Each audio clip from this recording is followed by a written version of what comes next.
On the outside, they looked like the perfect couple, a Valley husband and wife married for decades with 3 children. Yeah, but a shocking turn of events put them in the middle of a mysterious murder-suicide, and tonight we're getting an exclusive look inside that investigation.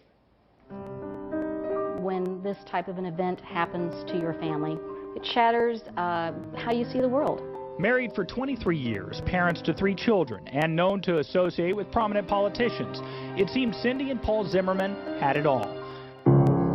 But in July 2008, in a nearby North Scottsdale neighborhood, a murder mystery was unraveling. One handwritten note was, "Things I need to buy to kill Paul Zimmermann." Inside this home, police found evidence indicating something violent happened to Cindy's husband, Paul. We found sufficient blood evidence to support that the murder had occurred just inside the kitchen area. Reported missing days earlier, police were interviewing everyone who knew Paul, which included Cindy. It's unimaginable to me that someone would think I could be involved in something like that. Turns out Cindy and Paul's seemingly perfect world was crumbling as the couple was in the middle of a bitter breakup. Our divorce was final the same day that he was murdered. How she handled herself determined whether she became a suspect or remained a lead. As investigators collected more clues, the pieces of the puzzle started coming together. The police report reveals Paul had been shot, his body then wrapped in a tarp and covered with clipped oleanders, which sat next to this hedge for days.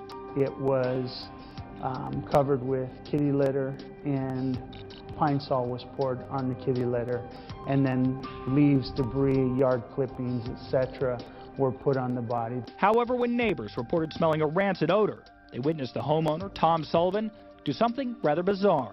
Mr. Sullivan gets a rope, wraps the rope around the tarp, ties it to his bumper of his truck, drives down the street, and then proceeds to go about a half a mile where he disposes of them in a vacant lot. Minutes after police attempted to interview Sullivan, detectives heard a single gunshot, and Sullivan was found dead on his back patio.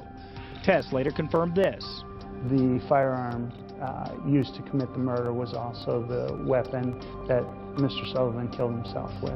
As for Cindy's involvement in the murder, we ruled her out. Nearly 5 years later, Cindy is talking about this crime in her book, A Woman of Interest, a collection of handwritten letters about her journey through the tragedy. Well, as for the motive in this case, police believe Sullivan killed Zimmermann out of anger and revenge. Zimmermann reportedly was refusing to invest in Sullivan's real estate business.